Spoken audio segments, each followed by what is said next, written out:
This is the Above Average Podcast, and you are listening because you want an above average life.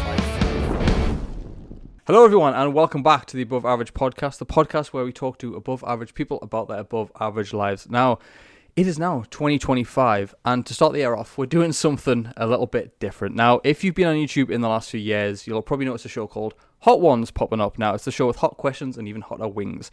And it's been blown up and become quite a unique interview show. So the purpose is simple: 10 questions, 10 wings. The catch is each wing gets progressively hotter up the scale, and the guest suffers. And also, the host has to also eat said hot wings. So who better to join me along with this special episode than coach, author, speaker, and good friend, Mr. Luke John Harrison. Mate, are you excited?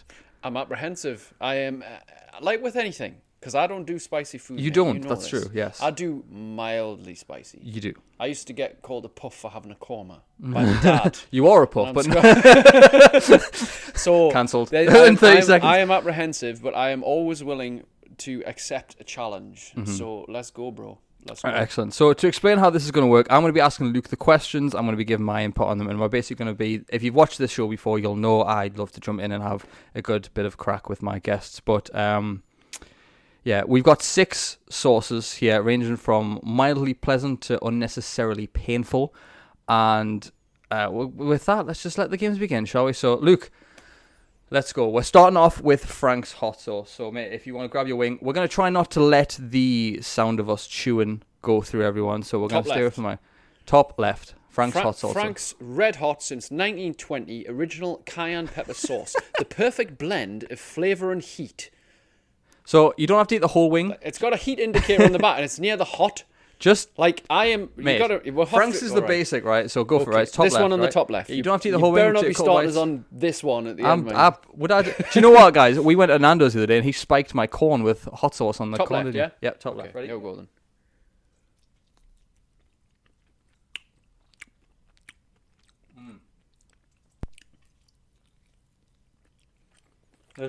That's quite sweet. Yeah, there's no way to get this right. So look, before you were a successful fitness coach and influencer, you had an alter ego within the burlesque world known as Rocky Featherboa. So how did you end up in that world, and what kind of things did you have to do? I feel a little tingle on my tongue already. It's like a 4 or 5 out of 10, that, as a tingle. So, ask me the question again, because I've started to tingle and totally forgot what you'd said. You had an alter ego named Rocky Featherboa. Yes. Within the burlesque world. Yes, I did. Why did you do it, and what did you have to do? I think, well, we're rewinding time many years. I think this was probably 2008, 9 maybe. Okay. I was in a band. I've been creative musically and through other ways in my entire life. And I think I've always enjoyed artistic expression. I've never really been a dancer or anything, but I've always liked to create music, play music live, act, do daft, silly things. Express yourself in great ways, Yeah, so I can't remember how the opportunity came about, but burlesque, as we know, is usually a female-dominant area. True. Boylesque is the male version of it. It's just the same thing, but apart from a male does it. And it's obviously, there's not many people do it because it's a very feminine female thing, and usually an expression of beauty and elegance and accepting your body and all the rest. But the male one tends to be usually comedic, and I've always liked taking the piss out of myself. True. Hence all the funny videos and shit that we've put together and stuff. And it was just a way to express myself creatively and a bit of fun, to be fair. And at the time, I was mostly single, so it was a good way to meet women. Well, you were pretty ripped back then. I mean, you're ripped now, but you were pretty fucking shredded back then as well. I've been training most of my life. Since I was 16, I started the gym. Yeah. So I've been active in many ways. And along that time, felt like shit in my head. But physically, I've always maintained a pretty good physique just because I've just always been active. Yeah. Where did the name come from? Did someone give that to you, or did you come with that yourself? Oh, yes, somebody did. But you know what it is? I'm trying to remember. Rocky Featherboa. Obviously a piss take of Rocky Balboa. Yes, it was, because I think... if anyone wasn't clear on that. I think maybe because I did the Rocky Balboa routine with the gloves and the dressing gown. Right, and I did it in like the Rocky music, and then I stripped off and I had a feather boa and stuff, and I was just like swinging it around and gyrating on it and shit. Yeah. And I think it was actually a woman, I'm sure it was a woman in the dressing room who seen it. It was like Rocky Featherboa. I was like, yes, that's class. Like that. Or it might have been the guy who was leading the troop. I honestly can't remember where it came from, but it wasn't me, somebody else. And it's tremendously creative. Don't get me wrong, tremendously creative. But it's just a great bit of fun, mate. How long did you actually do it for? I think I did it for about 2 or 3 years. Because you're part of like a proper group that did it. It wasn't like a single self-employed it was a thing. touring group from Sunderland. And we did several like big shows around Sunderland. In theatres and things like that, and like I think we did a few in Newcastle as well. And it was always packed out shows with a good audience, a great laugh, and all mine were just always comedic and stupid. I've seen you do not personally, but I witnessed that on YouTube as well. Thriller, you did Call on Me as well. So Eric the ones I can remember was the Pulp Fiction dance with Vincent Vega. Nice. We did a Frankenstein one, which at the end of the night we all did Thriller. We learned the dance for Thriller. Right, okay. And I still remember little bits of it, but not all of it. We did Call on Me with the gyrating on the floor and the headband. Do you have a fake mustache or something with that? I vaguely remember, maybe it was real. I don't know. Maybe. I've had a real mustache as well. That's very true, yeah. What's the other one I remember? I did a Magic Mike one, an actual Magic Mike routine. Yeah. There's been a few. There's been a lot of different performances, but they all take a lot of time to put together because you're usually doing something to music, and the music's up. Sometimes you have 2 or 3 songs together. So it's just a load of fun, mate, and it's something that is a definite part of my history. Would it ever come back? I guess my creative sides are now done in character videos as we put together. Yeah, I love our characters. Why did you stop doing that then? Why did I stop? I think it was just moving on to other things in my life. I don't know whether the band was doing more gigs or whether I just wanted to do something else, because it was quite a lot of work. You had to attend practices, you had to book full weekends out for gigs and things like that, and it's like anything, it's a time commitment, and it was never really a money earner. You were lucky if you got your expenses paid, True. So it was just not viable really in the future. Excellent. Are you ready to move on to round 2? Oh, all right then. My mouth is actually a little bit tingly here. Like I say, 4 or 5 out of 10. This might ramp it up a little bit. Right. So next one is sriracha hot sauce, which if anyone has hot sauce, this is quite a common one. There's also a massive bottle for anyone watching because I got it from Costco. Are you ready for me sales pitch? Go on, read it out. Sriracha sauce, vegan, gluten-free, original. Please excuse my Chinese if it is Chinese or Korean.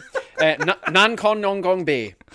Flying Goose brand, I think. We'll be cancelled for using the word puff and also racist Chinese or Japanese. Okay. I don't know what it is. Right, so you ready? Definitely this top one. It is, mate. Right, okay. I'm not going to spike you on this show, so eat away from the lens,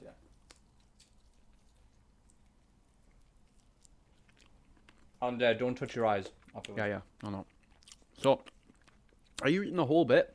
I'm eating like half the wing. Yeah, I'm kind of following your lead with it. So, in 2015, during one of your live video series called The Daily Boom, you came under fire for what I believe was a very valid point, but it ended up on the front page of the local papers. So, what happened with that? And, you explain the story.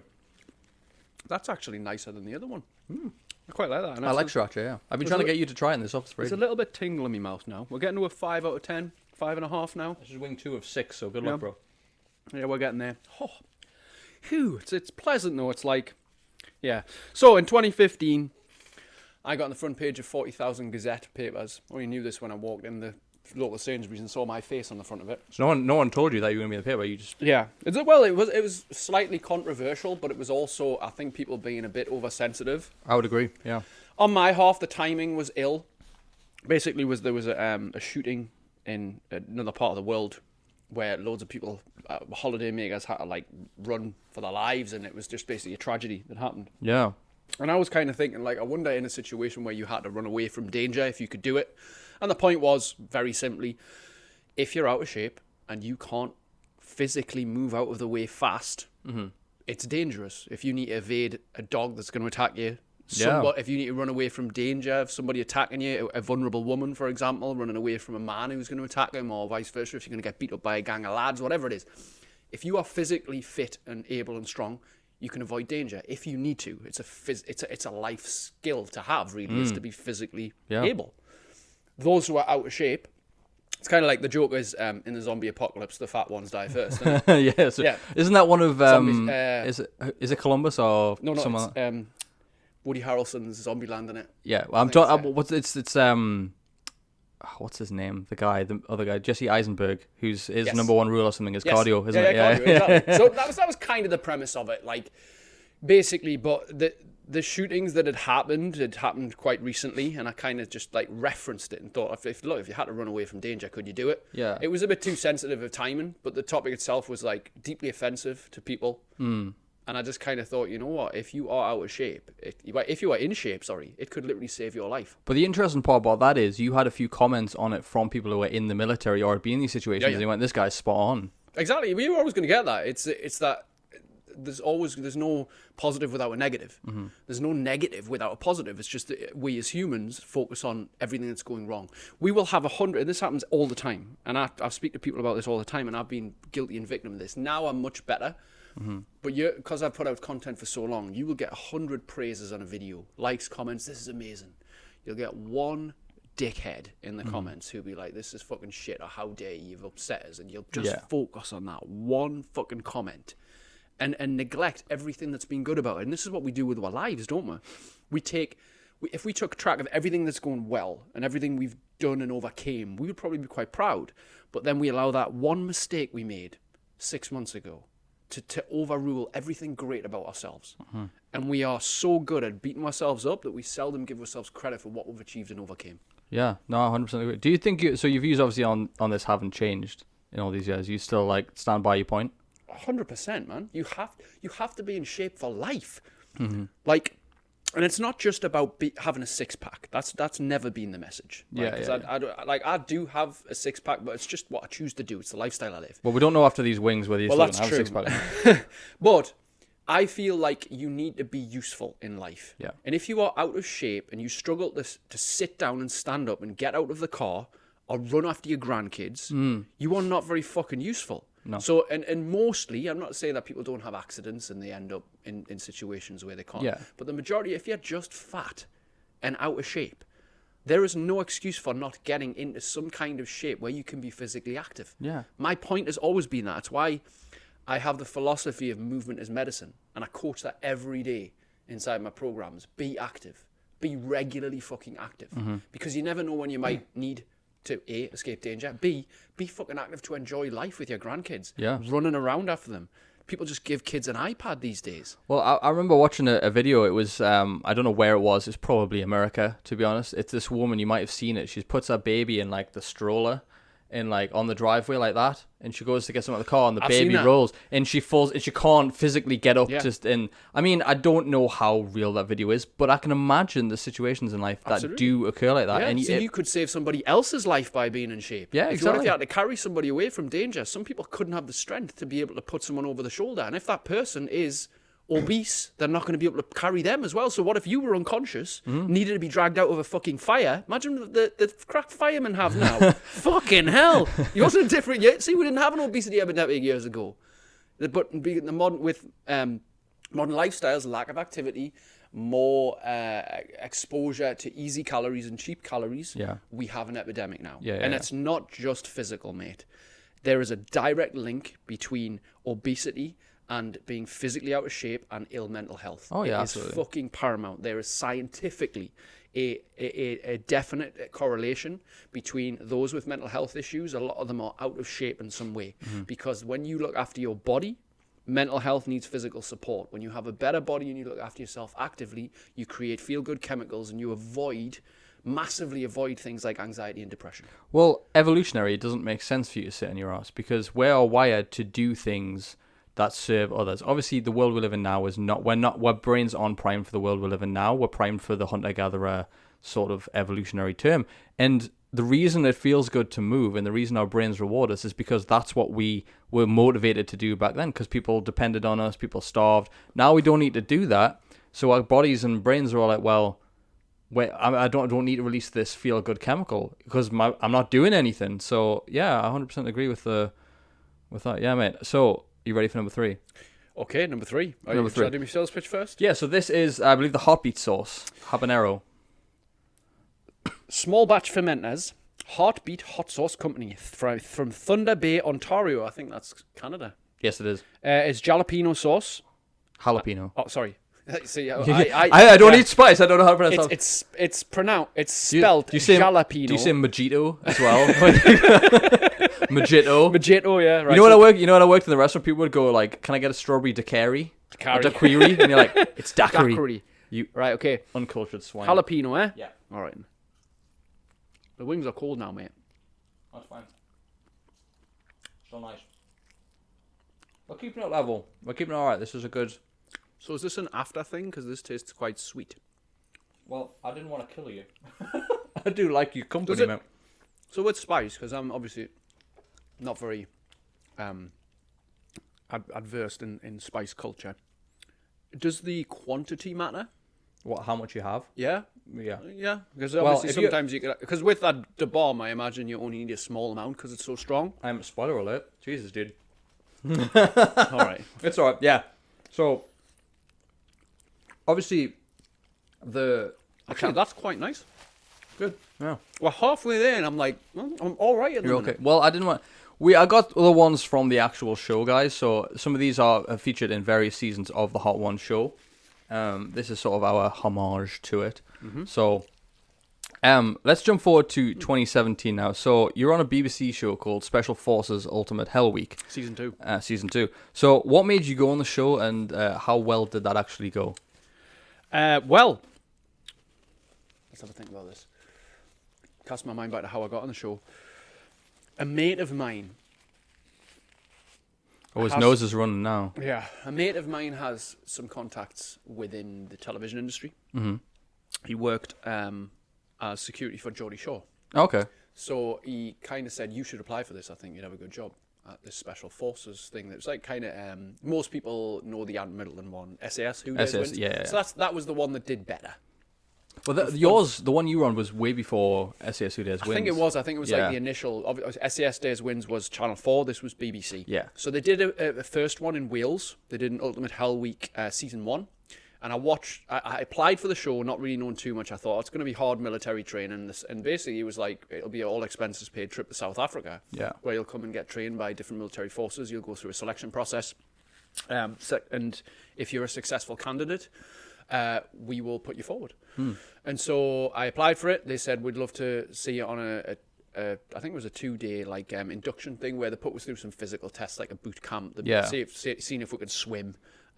For safety, they put them through some team exercises that asked for questions, they interviewed her, and by the end of it, they were like, you've been selected. Yeah, one of the, I think it was 15 or 20 out of the thousands that applied who would love to, they rang us up and said, we want you to come to South Africa. So I was like, oh, mint.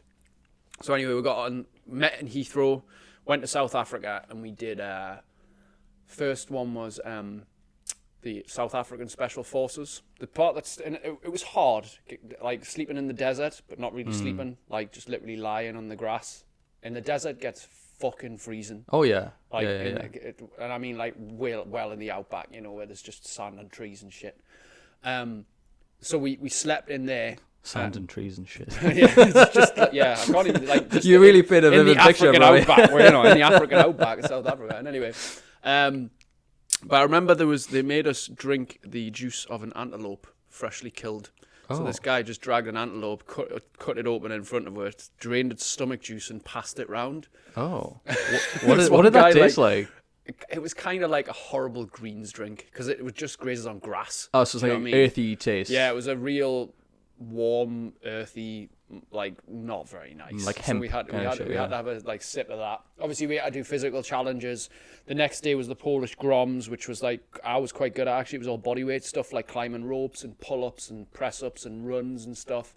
Obviously, I trained really hard prior to that to get in shape, because I knew it was going to be however long of hell.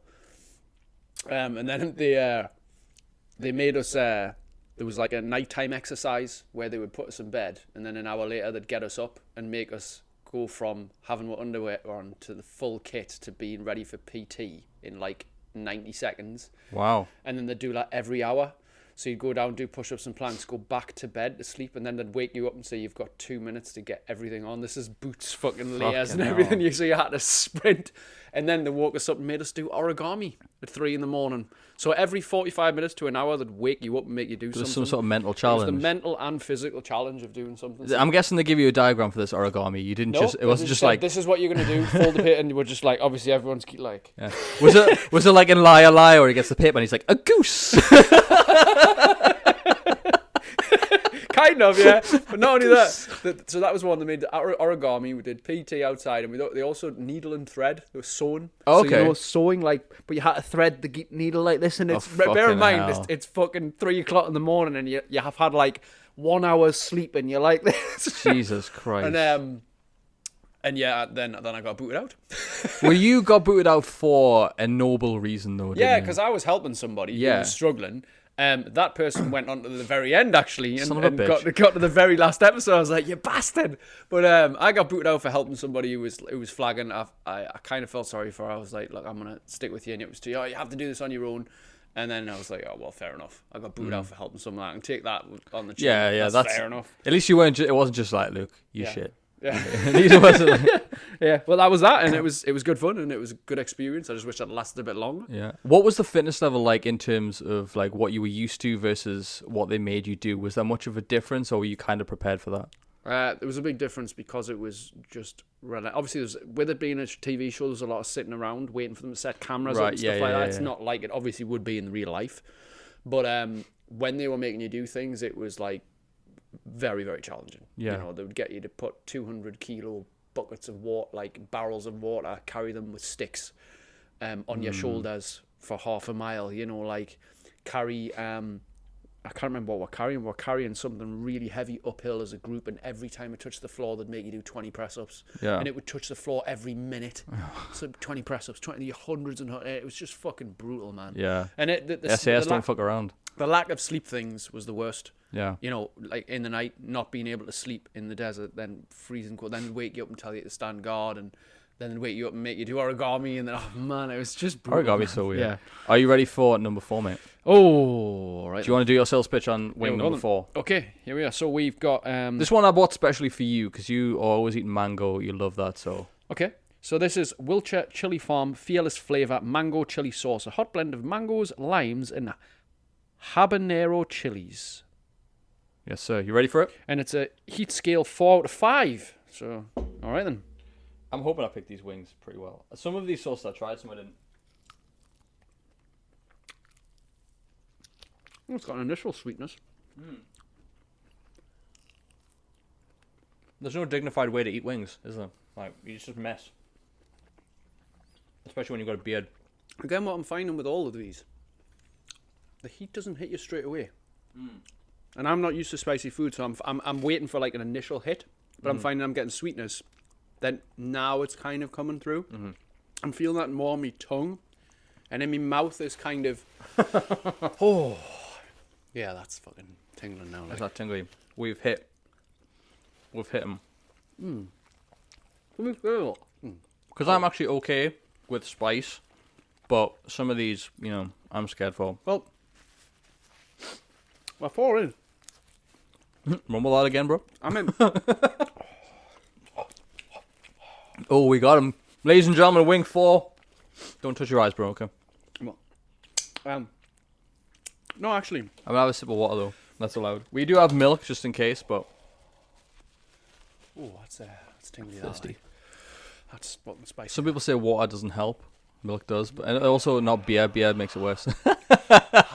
So, you and I are currently revamping the Elite 1-to-1 mentorship program to help people get their mental health and overall lifestyle back on track.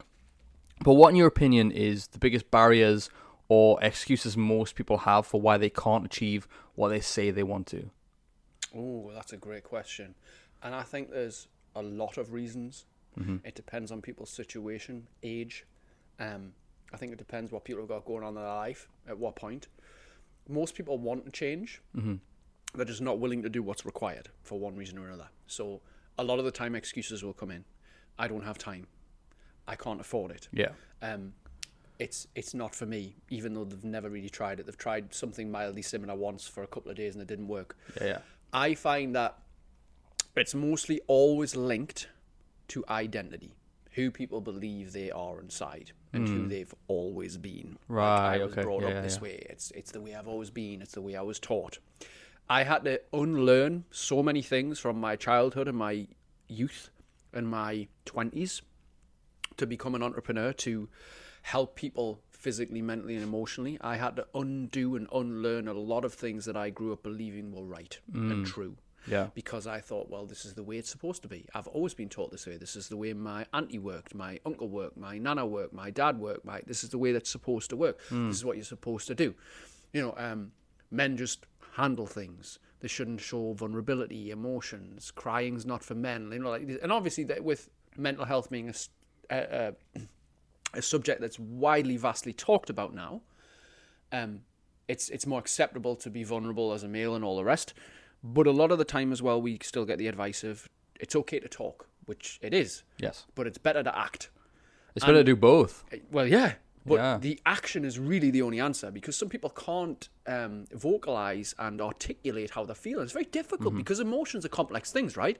We might be fucking on fantastic and on fucking cloud nine on Wednesday, and on the rocks on Thursday, wanting to fucking kill ourselves. Like, emotions are very fleeting depending on what we've got going on in our life, what we're currently exposed to, our environment, what we're consuming. Like, what food has an impact on how we feel, but also if we're drinking alcohol, the next couple of days you're likely to be depressed from consuming a toxin into your body like alcohol or depressant. Yeah. But I think in answer to the question, it's about the identity of self and who we believe we are. We have to change from the inside out.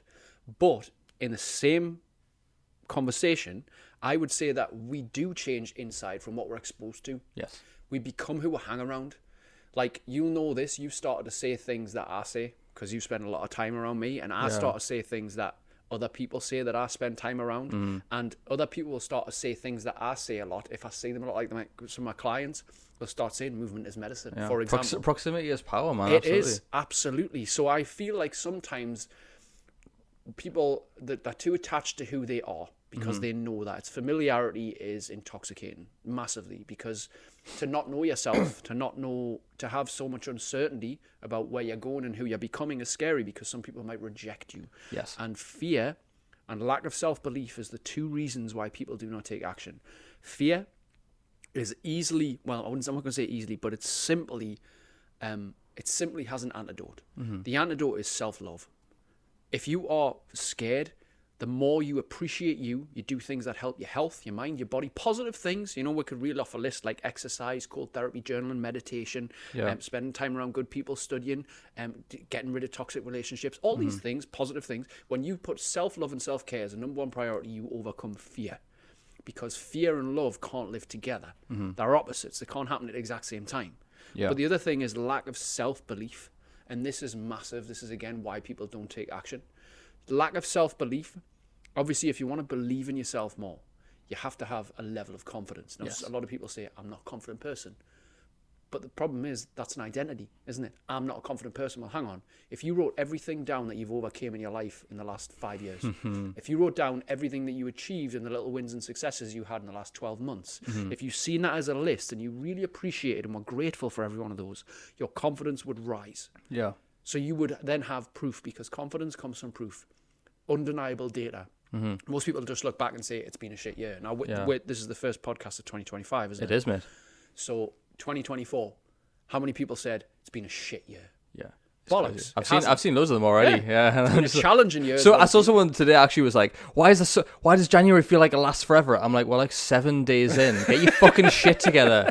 Jesus. Yeah. But we have to look back with a level of positive reflection in order to gather data and certainty into what's working, what we have done, what we can give ourselves credit for. Absolutely. Then we have more confidence, more self-belief, less fear, and then we start to take action. Yeah. We've got everything inside we're already, mate. I honestly think we really do. It's just we allow the thoughts and opinions of what we know and what we're exposed to affect us too much. I actually also believe that most people don't want things that they actually say they want. They just think they should want it. And it's like for me, for example, I always used to go around telling people I was going to be a coach, lifestyle coach.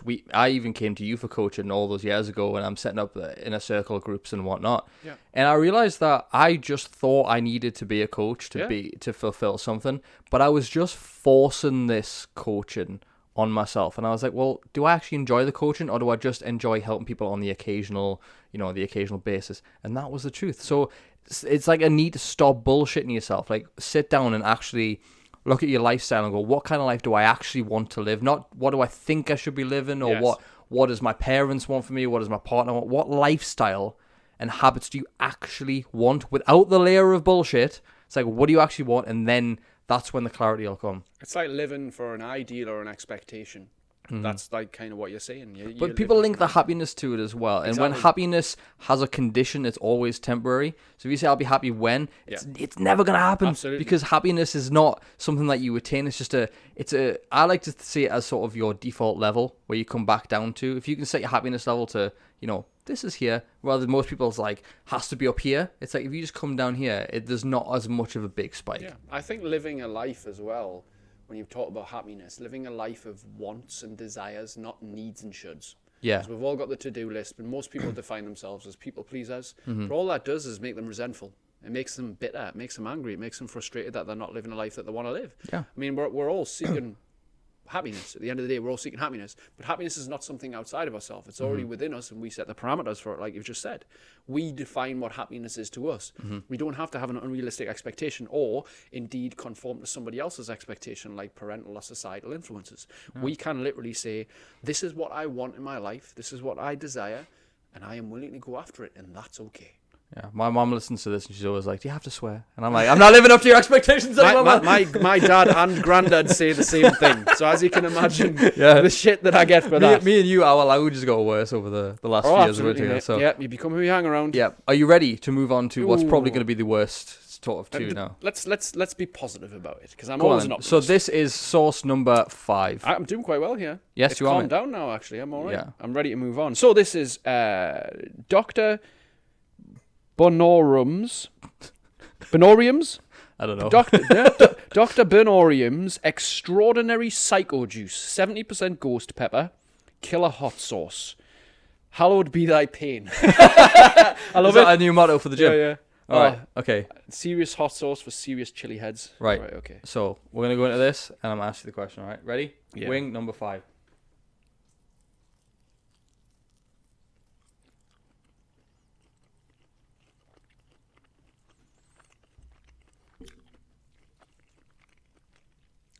The moment of silence while it hits us. Oh, fuck. Oh, that. Oh.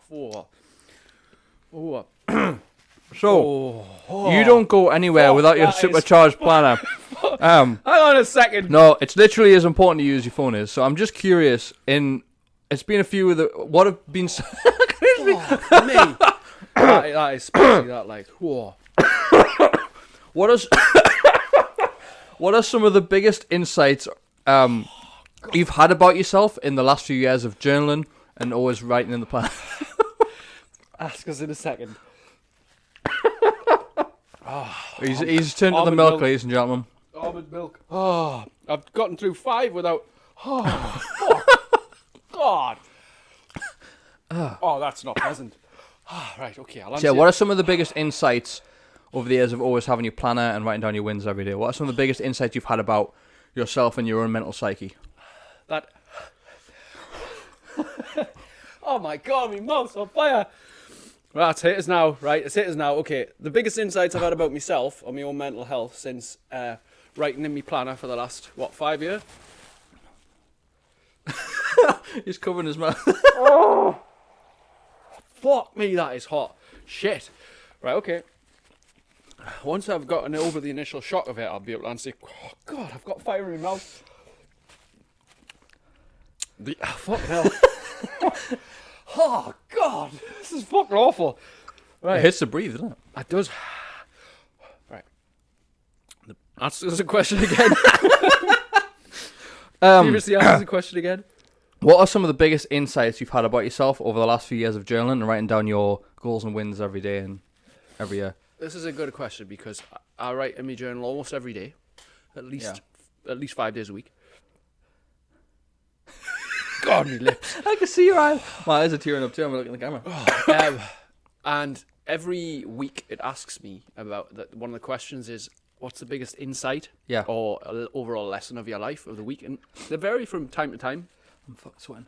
Like, depending on the week that I've had, will depend on what I learn. I'm always looking back reflectively and thinking what was good, what wasn't so good, what can I do better. But more so, you know what? I feel that one of the best things you can do is remind yourself of how important repetition is. like repetition is the mother of all skill is a Tony Robbins phrase. But what that means is repetition is the best thing you can do to become better. And people forget this. They're always looking for the new thing, the next thing. Yes. I keep reminding myself it's easier to keep up than catch up. Yeah. That's one of the biggest insights I've got. Like, it doesn't matter. Perfection, consistency are two different things. Yeah. Like, people think they have to strive for perfection. Do 120% in everything you do or don't do it all. Fucking bullshit. Sometimes you might need to do 75% at something. Yeah. Some days you might only be... I need to itch my eye, but I don't want to do it. Use a napkin. All right. Some days you might need to be 50%. At the end of the day, if you're feeling like shit, you're not going to be able to go into a training session and give everything. But you know what? You go out for a walk and do a 5 out of 10 walk and feel better for it. Yeah. You know what? If you're in a project and your mind's really tired and you haven't slept well, you might only be able to give, a 7 out of 10 effort a day. Yeah. And that's fucking all right. Like, it's easier to keep up than catch up. Consistency matters more than intensity. Yeah. And repetition is the mother of all skill. Repetition. If you want to get better at something, fucking repeat. People say, how do I get better at losing weight? Repeat the things that fucking work. Yeah. Like, how do I get better at push-ups? Do more fucking push-ups. Yeah. How do I get stronger? Do more strength training. How do I get fitter? Do more fitness training. How do I get healthier? Do more healthy fucking shit. Yeah. Like, it's very, very simple, mate. It's like, you've seen me without a shirt on. I'm not the most jacked. I've got body fat, but I want to be more buff and big and fill out a t-shirt and stuff. You can tell you lift weights. Yeah, but I've never gone, massively in depth with the training. I've never followed a diet plan or anything like that for a lot of years. And the one thing I'm proud of is the consistency that I've had. I've been going to the gym for 10 years now. And unless I'm on holiday or ill, I don't skip the gym, It's not, I don't say that because I'm like in insane shape and I'm like, don't skip the gym. I'm just like, I know that whatever excuse I've come up with to skip the gym, if I use that excuse the next time and the next time and the next time, I'm fucked. I'm going to shoot myself. So it's like, some people say, I'd rather die than skip the gym. It's like, would you rather die? But it's that mentality of, I am going to go no matter what. I'm going to eat healthy. I'm going to do this training. I'm going to put my focus into this project or whatever it is. It's like, yeah. You okay? I'm just looking at that last one and thinking it's coming in. The bomb. Yeah. Yeah, it is. It's coming, mate. Can we do it now? You want to get this over with? Wait, to be fair, you know what? I've always wanted to do a full, because you haven't been on the show since the original episodes when I didn't know how this was going to go. And now bringing you back 2 years later is sort of really nice to have you on. But I also want to do a normal episode with you because I didn't have any sort of setup when I did the first two with you. Yeah. It was just to get some recordings out there. And now obviously I still want to be able to tell your story and stuff like in another episode. So you will have episode 4 that will come out eventually. So no hot sauce next time. No hot sauce. No, we'll talk. I'm actually struggling to think here. It's actually affecting like the way I'm thinking. Like my brain's fucking fired up right now. So I didn't overload the sauce on this one. The rest of them were tossed in the sauce. This one is just touched. So introduce our final sauce. Okay, well this is Da Bomb Beyond Insanity hot sauce. It says caution, and I know that this is the one that they use on the program, and this is the one that finishes off all the celebrities. I've seen like Hugh Jackman eat this. I've seen Stone Cold Steve Austin eat this. I've seen so many different celebrities, like A-list celebrities, get finished off. This shit finished off Shaquille O'Neal, for fuck's sake. Well, if that 7-foot giant can take it, I guess Luke John Harrison can give it a go. So you'll see where I've put the sauce on each wing, so you can spread it right. Should we do a cheers on the last one? Here's to the final wing.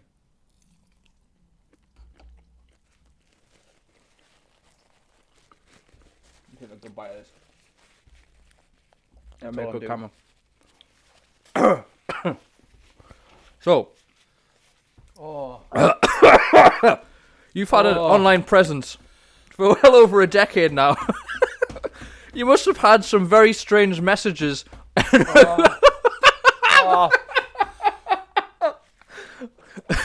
You must have had some very strange requests made of you. I know of a few, but what kind of queries have you received? Ask us a question.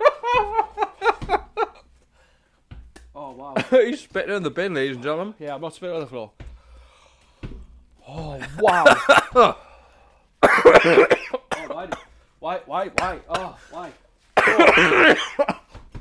Oh, fuck, why? Fuck, why? God, I'm salivating. God, my heart rate's fucking shot through the roof. Yeah, like fucking hell. Pardon me. The taste is disgusting. Oh. Yeah, it's horrible that, innit? I'm going for the milk. Oh, it's horrible that, mate. Like, that psycho juice was hard. Them at 4 were horrible, actually. The mango was the nicest. Oh my god. Oh my god. Oh my god. Oh, that, I've never experienced anything like that in my life.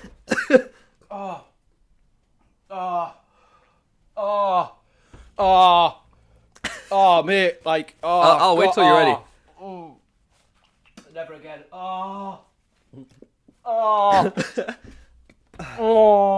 Fuck. Oh, me fucking tongue, man. I said I'd do it. Come on, ask us the question. Ask us the fucking question. I think I've just got some in my eye. I didn't touch my eye. You've had an online presence for many years now.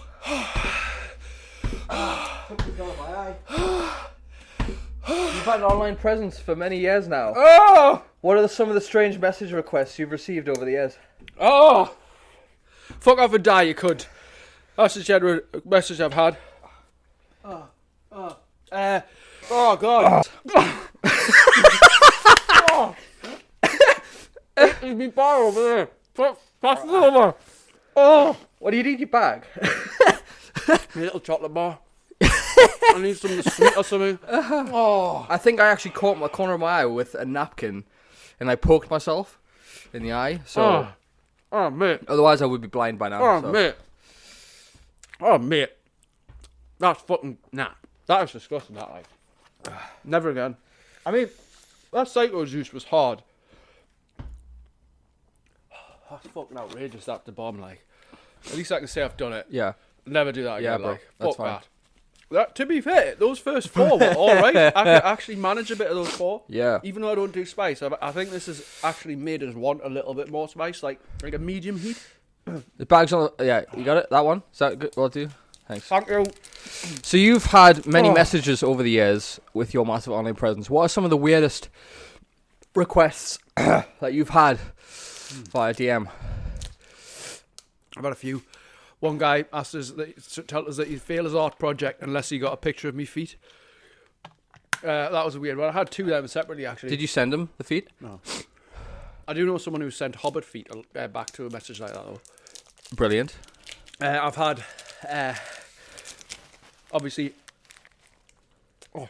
I've had the...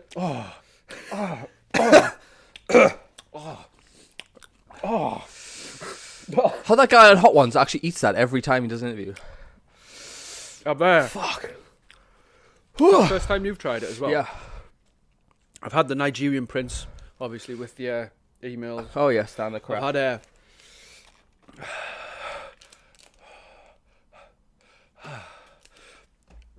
Do you want some actual milk? No, I'm alright. If you need to spew, the bin's there for that reason. No, I don't need to spew. I just can't stop salivating, man. I'm glad we have most of us on camera. I did pause the cameras while I went downstairs to check my eye, but I'm fine. So I kept going. I heard you. Fucking hell. I kept the stroke going. Oh, God. I'm still thinking of the question. I'm still suffering. I'm trying to add the almond milk and the sugar. Oh, God. Can we talk about the most recent text messages that you've had, or do you not want to discuss those? The wrestling one? Yeah. Oh, yeah. Some guy keeps messaging us about wanting us to wrestle him in a hotel room, and he'll pay us like money to wrestle me, because I'm a pro wrestler on the side as a hobby. I'm out wrestling him in a wrestling gear. Yeah. I keep getting told that I should do it because he's offered us quite a lot of money. But it's just a bit weird, and I might fear for my life, you know. But I think he just wants us to like choke him, you know, like that Killer Sally documentary on Netflix. Oh, fuck. That's funny. Like that. Apart from that, obviously, I have had a dick pic. It was many years ago. Oh yeah. I wasn't that impressed. there's probably a few others, mate, but that sauce has fucked my brain so much that I can't quite think about it at the minute. Well, Luke, we ran the gauntlet. We did it. We triumphed all 6 sauces. We didn't bitch out. We didn't tap out. I would say what Sean Evans says, looking at that camera or this camera or this camera, but we only have one camera on you. So looking at the camera, tell the people what you've got going on in your life and what we can expect from you in 2025. In 2025, you can expect some of the best content I've ever put out, some of the most useful content, some of the most hilarious content as well. Funny, educational, but infotainment as well. Stuff that's going to make you laugh out loud, hopefully, as well. And also, I want to help more people this year supercharge their physical and mental health through my group training programs here in South Shields and online Zoom, where we do anywhere in the world. And finally, a massive improvement in the one-to-one mentorship that I've got going on, Supercharged Elite, where people can work with me on a one-to-one basis, sit with me, not over hot sauce, but, over the desk, and work on a one-to-one bespoke plan for their entire life to help them move forward. So 2025 is going to be a good year, mate. Excellent. As always, guys, please, for the sake of putting myself through this torture, please like the podcast, follow the podcast on whatever you're on, whether you're on Spotify, Apple, iTunes, whatever the fuck it's called now. YouTube, leave a like, comment, subscribe, and leave us a 5-star review, because it really does help push this podcast to new audiences and help us be discovered. So, with that said, we'll see you all in the next episode. Good job, Luke.